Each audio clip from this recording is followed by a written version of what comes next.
Hey guys, so it's been a long year so far. We're only in April. This is why I don't do 5 full videos a month very often, but yeah, I've been under a lot of stress lately, and you know, for this April Fool's Day, instead of just lying to you or doing that one thing where I reviewed my college project or whatever it was, I figure this year we might not be so big. We'll just do something nice, something simple, and oh my god! No. No. Oh god, no! No! No! No! The Bible tells the story of a young man named Joshua, who was strong and full of courage, who led his people into the Promised Land. So, back in November 2015, I reviewed a film called Joshua and the Promised Land. It was a movie plagued by god-awful animation, terrible voice acting, dreadful pacing, and some of the most jarring tonal shifts you will ever see. That said, it doesn't rank that high on my hate-o-meter, because it was mostly made by one guy and he put his heart and soul into it and managed to get it on DVD. And on that DVD came a short film called Freedom for Rahab. And that's what we'll be reviewing today. But hey, it's only 10 minutes long. How bad can it be?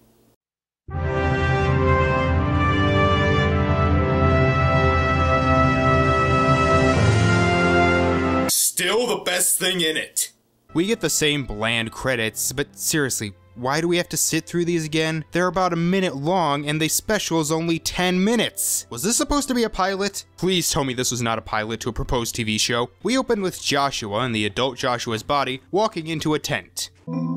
Caleb, my old friend. Wow, he got up fast. It's good to see you, Joshua.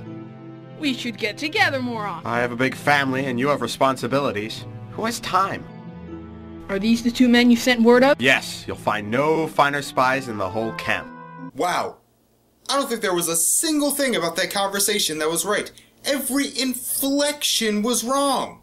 The panda and polar bear are spies whose names I do not know, who are being sent into the city of Jericho to, well, spy.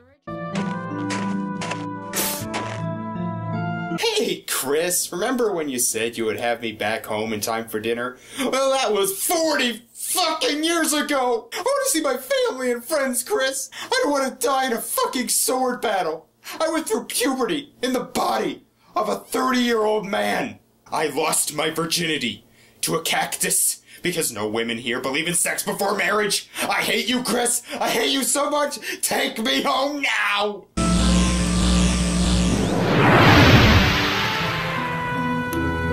No, don't shrink me! What part of that rant made you think I wanted to be shrunk, you asshole? Holy shit, Chris really is trying to kill him. I will fry you in a lake of fire. So the two stop and stare and then follow the 2 spies to Jericho. And of course it has to go on forever because they have to pad out 10 minutes. So they head into the city of Jericho, and you know, I didn't bring this up the last time, but the reason portraying all the bad guys as demons doesn't work is because if all the bad guys look like this, 2 characters who look like this can't exactly blend in and be good, you know, spies.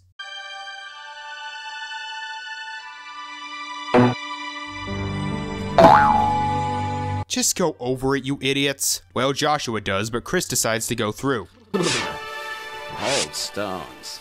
Yeah.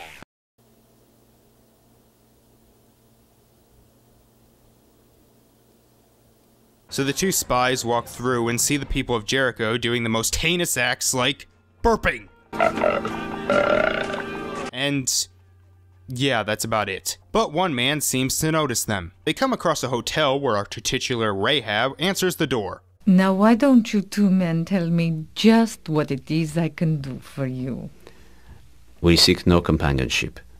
A room for the night will do, for each of us. Now that's a disappointment. This house offers a whole lot more than a place to lay your head. Why, Mrs. Rahab, you're trying to seduce us. Perfect family entertainment. Also, you could tell this one isn't completely evil because she is a lighter color than the rest of them. Please think through your implications. Please. They slowly walk upstairs, and when they get up there, the panda reaches into his chest to get the money to pay her. My lungs are being ripped out! So as the city closes for the night, trapping these three in the gate, like, are they just supposed to stay there all night? Rahab brings them some food as three demons come to the door. You come straight with me or I'll turn you over. Dude, this is seriously like the worst time to pray.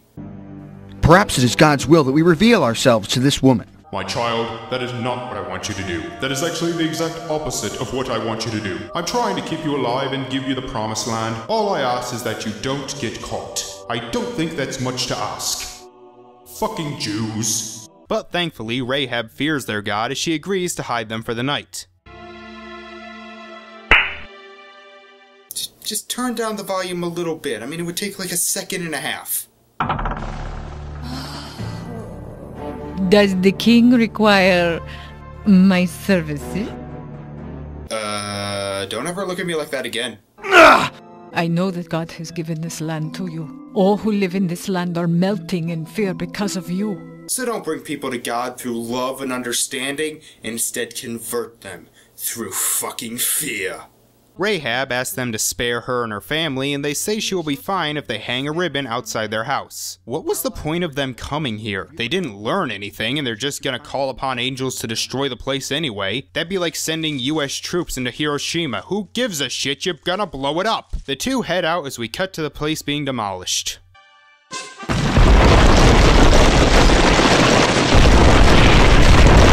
Nah, it just doesn't work without the song. If you could take my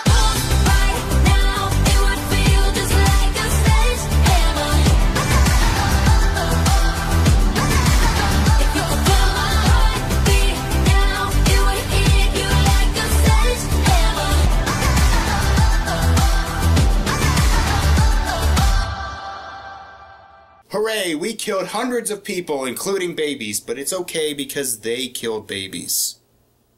Joshua's gonna have some serious issues when he grows up. And yeah, I know that Chronicles of Narnia also had some unfortunate implications by making the kids fight in a war, but they at least chose to stay there, and Lucy, the youngest, wasn't in the battle, and she had a magical healing potion. It's at least a lot better than this. Rahab's place was left intact, which, yeah, fuck you. It was about 4,000 years ago when the real Rahab married a Hebrew man. And you know what? They were both ancestors of a little baby named Jesus. So, Jesus' ancestor is a demon?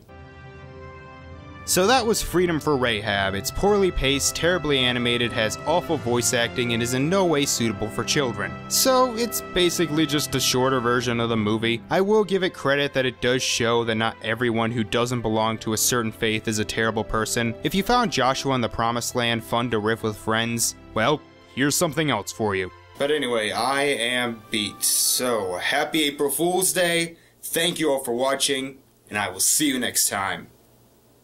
Bye.